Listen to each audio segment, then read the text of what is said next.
कांग्रेस के प्रदेश अध्यक्ष अखिलेश प्रसाद सिंह ने एक बार फिर केंद्र की भाजपा सरकार पर निशाना साधा और कहा कि बिहार ही नहीं बल्कि झारखंड जैसे राज्यों में भी केंद्रीय एजेंसियों का गलत उपयोग किया जा रहा है। उन्होंने कहा कि यह सरकार मीडिया के आवाज को भी दबाने की भी कार्रवाई की है, लेकिन आने वाले समय में भाजपा को इसका जवाब मिलेगा। उन्होंने कहा कि हिंदी पट्टी के 3 राज्यों में भाजपा को भले ही सफलता मिली है और सरकार बनी है, लेकिन आने वाली लोकसभा के चुनाव में भाजपा का भ्रम दूर होगा। अखिलेश प्रसाद सिंह ने कहा कि बिहार में लोकसभा के सभी 40 सीटों पर महागठबंधन की जीत होगी और भाजपा को करारी हार मिलने वाली है।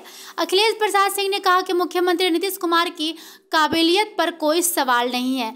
इंडिया गठबंधन में उनको जो स्थान मिलता है वह मिल रहा है और आगे भी उनका सम्मान होगा, लेकिन भाजपा की तरफ से इसे गलत तरीके से प्रेजेंट किया जा रहा है। उन्होंने कहा कि इंडिया गठबंधन का प्रधानमंत्री चेहरा कौन होगा यह महत्वपूर्ण नहीं है, वह चुनाव के बाद तय हो जाएगा। बाकी देश की जनता तो करा ही रही है महंगाई और बेरोजगारी से। मीडिया के लोग भी कम परेशान नहीं हुए हैं। आप सभी इस बात से वाकिफ हैं कितने लोगों की नौकरियां गईं। जो लोग सवाल पूछने वाले थे वो सब अब या तो अपना प्राइवेट चैनल बना के माध्यम से काम कर रहे हैं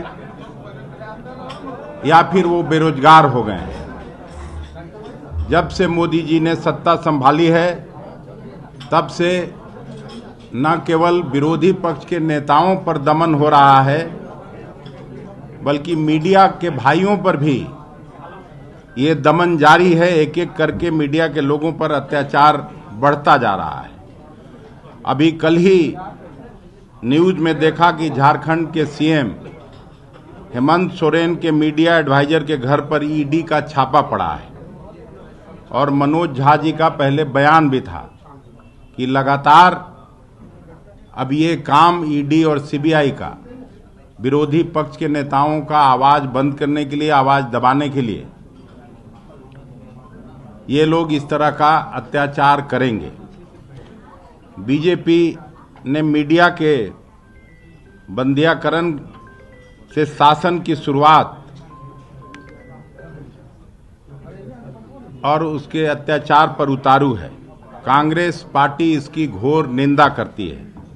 इससे पहले आप सभी जानते हैं देश के जाने माने पत्रकार अजीत अंजुम, रवीश कुमार, अभिसार शर्मा एवं कई अन्य पत्रकारों को प्रताड़ित किया जा रहा है। 10 साल में एक भी प्रेस कॉन्फ्रेंस कांग्रेस पार्टी में जैसे हुआ करता था, मोदी जी ने एक बार भी मीडिया के सामने मुखातिब होना नहीं उचित समझा।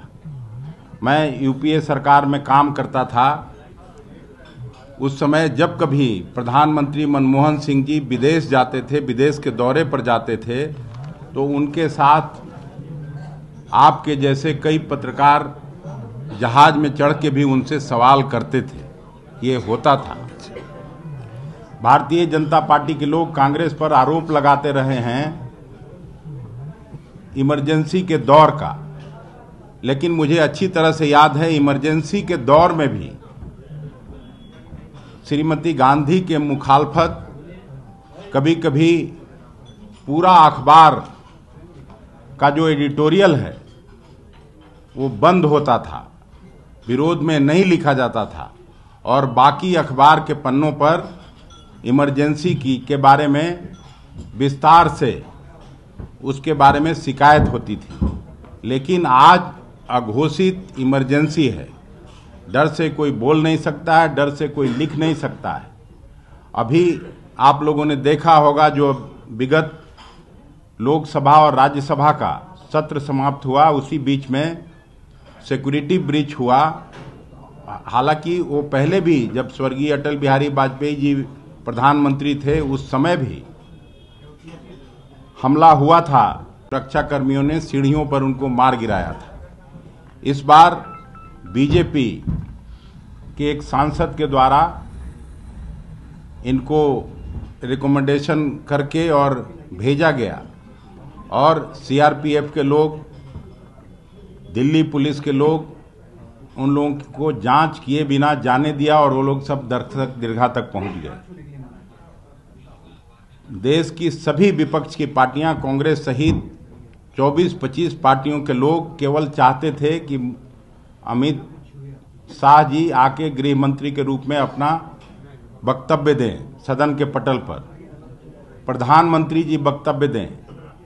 ये एक परिपाटी रही है जब से संसद है, जब से देश आज़ाद हुआ है, कि जब कोई बड़ी घटना सत्र के दौरान होता है तो उस समय आके लोग अपना वक्तव्य देते हैं। पिछली बार भी उस समय के तत्कालीन गृह मंत्री आडवाणी जी, उस समय के प्रधानमंत्री स्वर्गीय वाजपेयी जी ने आके वक्तव्य दिया था और सिक्योरिटी के मसले पर पूरा देश की सभी पार्टियां उनके साथ खड़ी थी। देश के सुरक्षा का मामला था। लेकिन इस बार इन लोगों ने वक्तव्य देना उचित नहीं समझा और 145-46 सांसदों को निलंबित किया गया। हम लोग इसकी घोर निंदा करते हैं और ये वर्ष चूंकि चुनाव होना है, देश की जनता सब कुछ देख रही है। ये 3 हिंदी पट्टी के राज्यों में सरकार इनकी जरूर बनी है, लेकिन लोकसभा चुनाव में महागठबंधन पूरी एकजुटता के साथ चुनाव लड़ेगी और बिहार में मुझे पक्का यकीन है कि इनको एक भी सीट नहीं मिलने जा रहा है। उसी तरह से पूरे देश में मोदी के लोग मोदी जी को देश की सत्ता से हटाना चाहते हैं और पूरा विश्वास है कि महागठबंधन जहां जो पार्टी रीजनल पार्टीज है, जो सब कांग्रेस की पार्टी के साथ मिलजुल के चुनाव लड़ रही है, एक एक सीट पर इनको हम लोग हराने का काम करेंगे।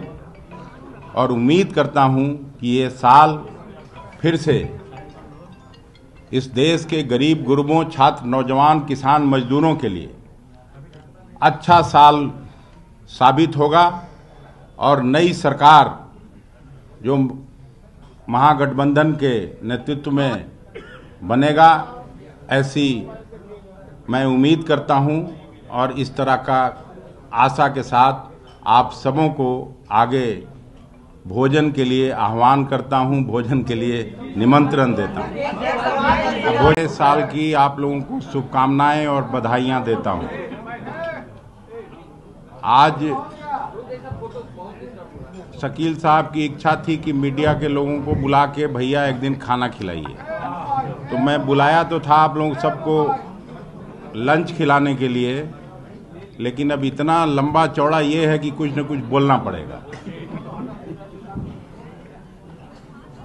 तो मोदी सरकार में